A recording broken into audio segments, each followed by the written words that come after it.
great that you've come out on a Monday night, and I'm assuming that you've come out to learn something or to network. And I'm not really sure what you want to take home from tonight. You might be looking at getting ahead, and that could be getting ahead in your job.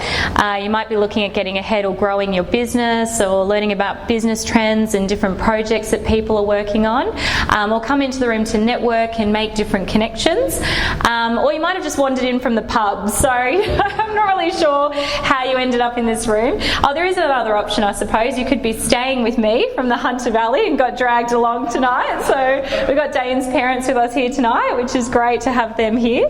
But look, either way, my goal from the end of tonight is that you can take away something, even if it's one small thing that you can apply to what you're currently doing to help you to get better results. So I guess, as Martin pointed out, I was invited into this room by my parents. I actually decided to listen after a couple of years. They've been telling me since I was 18 that I should come along to environments like tonight. And it wasn't really until I was finishing up my uni degree, and I was sort of looking at the career that I'd chosen. I was doing a business management degree, and I was majoring in marketing, and looking at that career and sort of going in and going for jobs and looking at what I was going to be doing, working in a pod of 6 and, working long hours, like 8:30 to 5. And I just thought, this is not what I was expecting. I don't want to do this for the next, 50 years of my life. And I just decided that I wanted more. I don't know if anyone's ever been at that point in their life where they thought, look, I just want more than this. And it was when I started coming along into this room in this environment, and I met some other people that were doing more. One person that absolutely inspired me and blew me away is Michael Peterson. So Dad had been working with Michael Peterson in business and mentoring him. When Dad met him, he was working at Big W in retail as a sales manager. And when I met him, when he was in this room, in this environment, he had a media and advertising business that he had built up here in Brisbane. And he and his family have just spent the last year and a half over in France, and they were able to run that same business here in Brisbane from France. I don't know about you, but I was like, that just seems awesome. Being able to systemize a business, being able to choose what you do with your time, and being able to do different things with your life. So it was really coming into this room that I thought, okay, I want to be doing more, and I wasn't really sure what to do. I'd been working for financial planning firms along the way while I was doing my uni degree, and that's sort of when I ended up at the stockbroking firm that I'm at now. And I was working there, and I begged one of the directors of the firm to take on my own trading account because I wanted to learn from him. I really aligned with his thinking and the way that he looked at companies and evaluated companies, and thought, yep, look, I think this particular company is going to do well regardless of external factors. So I thought, okay, I really liked that approach to investing. And I said, look, I know it's a staff account, so he doesn't make any money from a staff account, but I said, I really would like you to take my account on and to learn from you. And I was working with him, and he said, oh, Laurie, I think you'd make a really good stockbroker.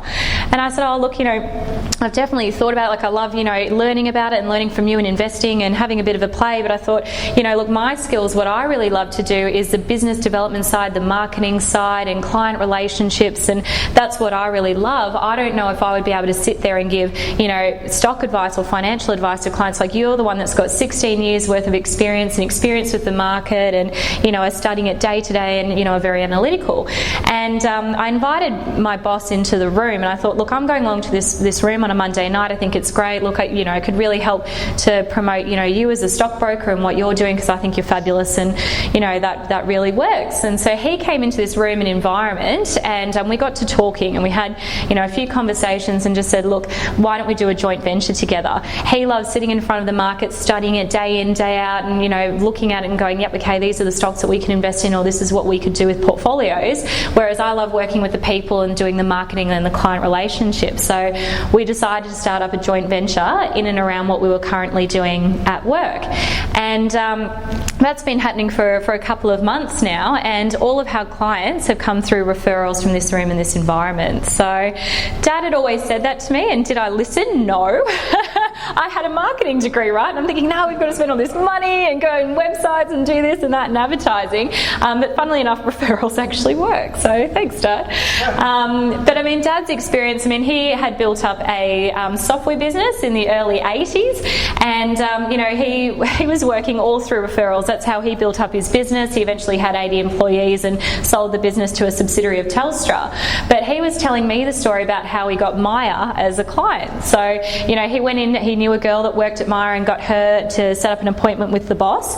And, you know, Dad and my uncle, they set up the business together.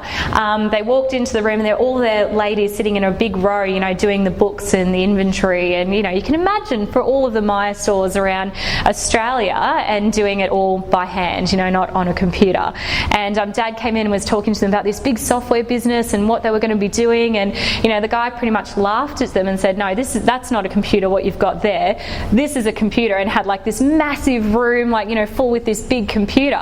And Dad said, no, look at this, look at what you can do with this.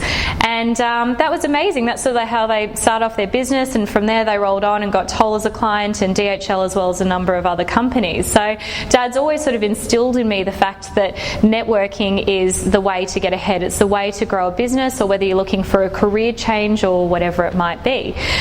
My brother's another really good example. So he's finished one degree. I think he's still got another to go.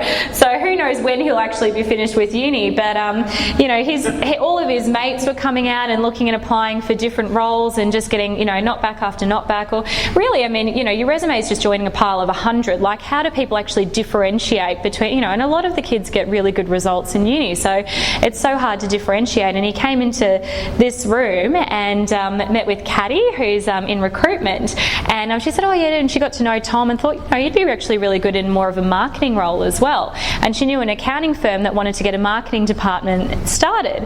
And so Tom, you know, went and joined that firm, and so he's been, you know, doing a lot of work with them and helping them to grow. And he's been then collaborating with people in this room. I know there's Nick Pollins, who does a lot with offshore outsourcing, you know, and I've been in there and spoken to the firm. And that's sort of how it works. It's just networking, it's getting out there, it's meeting people, because you're a walking, talking advertisement for yourself. You're a walking, talking resume, because people don't know, if they're looking at a pile of resumes, how to differentiate between the soft skills. So what your attitude is like, you know, what goals you have, where you want to go, how hardworking you'll be. So if people can get to know you and finish roles, I know at work, for example, a lot of the times the jobs get advertised internally, and you can, you know, refer other people to those roles, and that's before they even hit Seek. Seek is almost like a last resort, do you know what I mean? It's more if they haven't had anyone else through the network that's actually come through that can apply for the role. So yeah, I don't know, it was interesting. Like I said, when I first came into this room, I thought, oh, networking and contacts, and that seems a bit weird. But just listening to the people in the room, the different results, the business that got passed around, I thought, no, this is really worth it.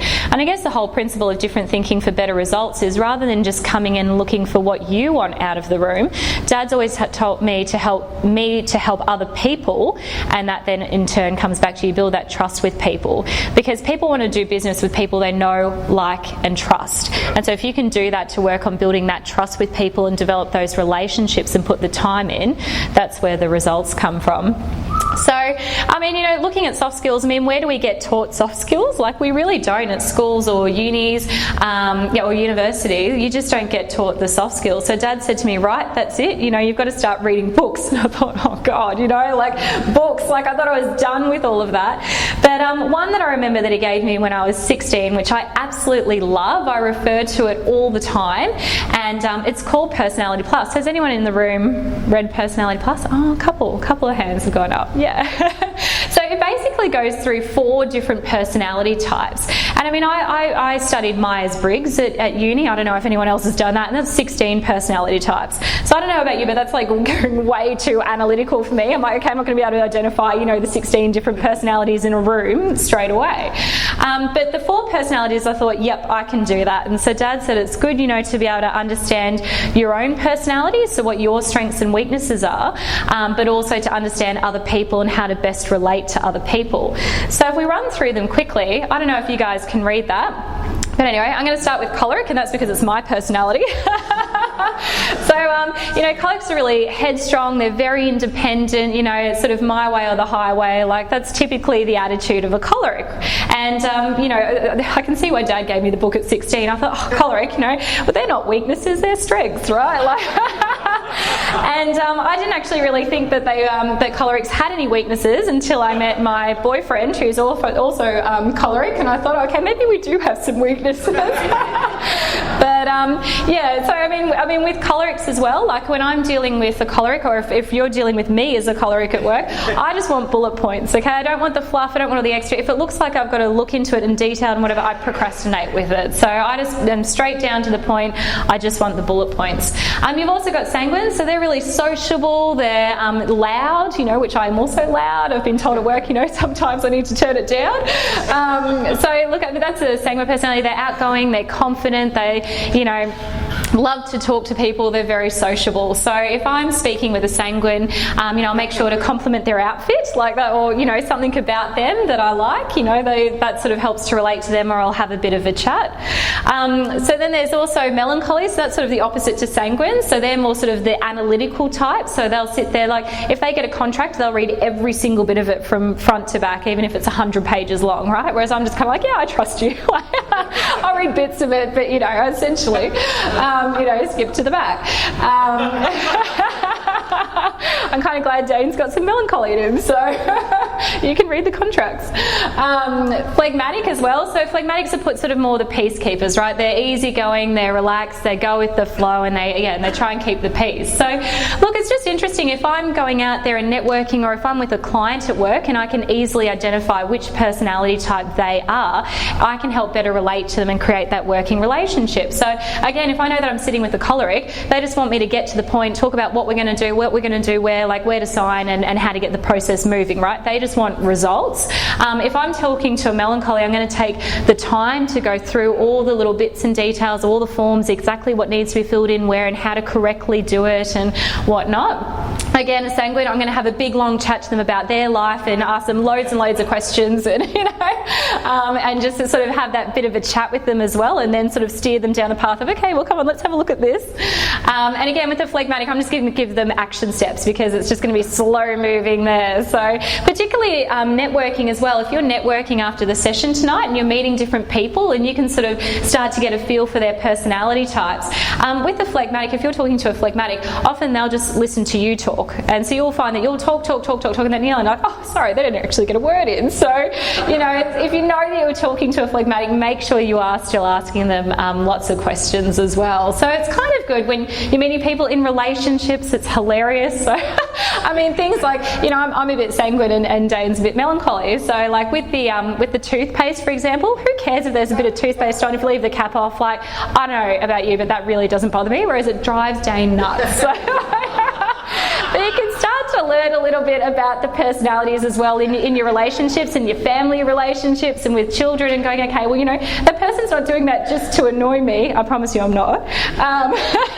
It's just their personality type, and you can start to learn a bit about that. And particularly when you can look at your own strengths and weaknesses, like, yes, I do have some weaknesses, I will admit that now.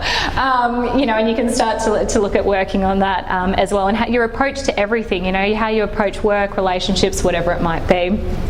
So the next sort of thing that I want to talk about is, this is the second book that Dad gave me, actually, and I'm going to wait to hear the groan from the men in the audience. The 5 love languages. Can I hear the groan? Come on, you're thinking it, right? So even Dad gave me that. I'm like, what the? Dad, 5 love languages? Oh, what do you think? I don't know. It was weird.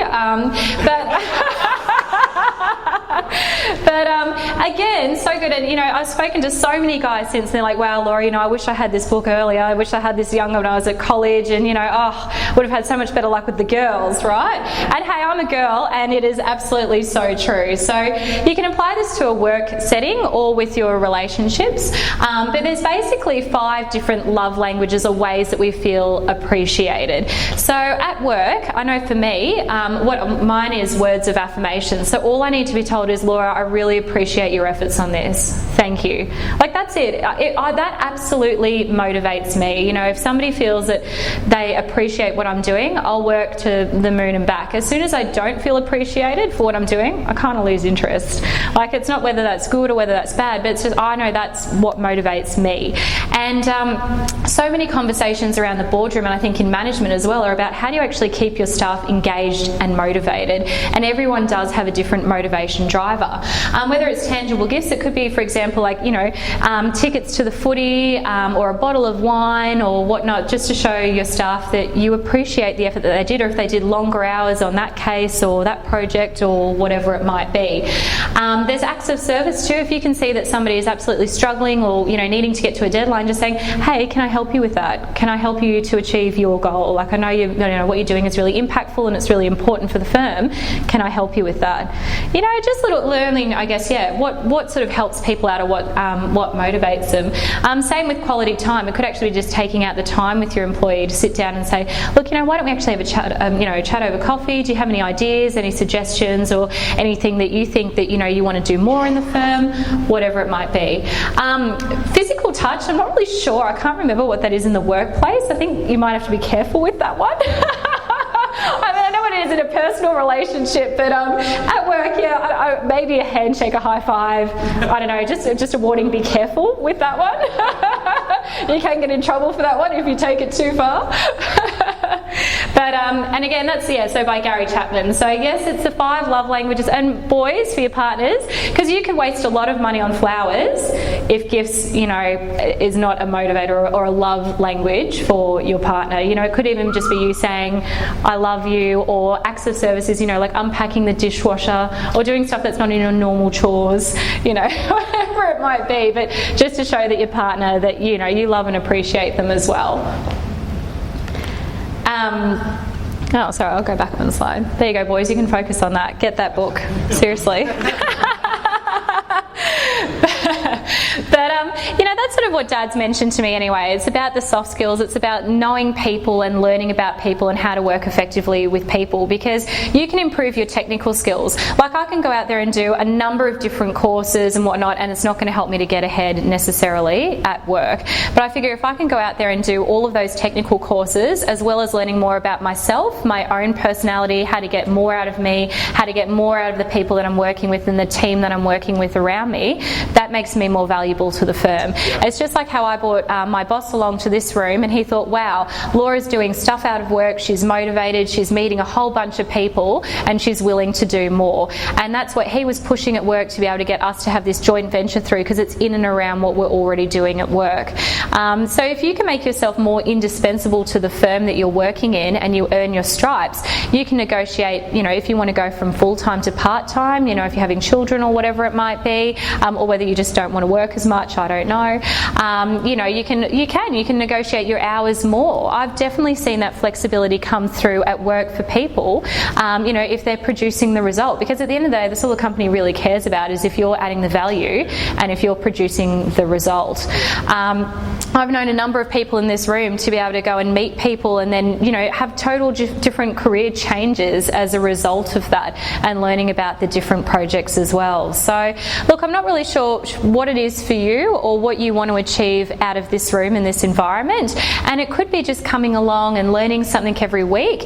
It could be you want to go out there and meet different people and have different experiences and learn about different projects, or you might be wanting to get more of a tangible result. And Dad said to me ages ago, just have this as your marketing strategy. Just every Monday night, that's it, book it out. I mean, it's $10 to come along, you know, that's your marketing budget, is $10 a week.